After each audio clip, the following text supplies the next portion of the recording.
Hope you guys are doing well. Welcome back to MS Swap. So now we are going to move to the next option, which is called Smart Art. You have to click on this. After clicking on the Smart Art, as you can see, we have a lot of smart arts here. You can use the smart art so as you can see, they all are divided in group and category wise. So you can find it easily, like in the cycle and like the process in the list, and all are provided here. You can choose as per your need, as per your presentation style.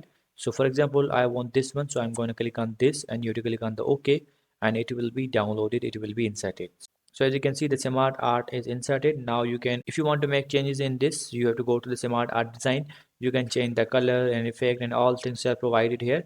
You just need to click on the option and you can make the changes. So in this way you can, if you want to insert a text, you can also insert the text from here, and you can also insert the text from the text pane as well. So now we are going to the back. I'm going to delete this one. After deleting this, we are going to insert tape. So I hope you guys understand this video, that how you can use these options. So see you guys in the next video.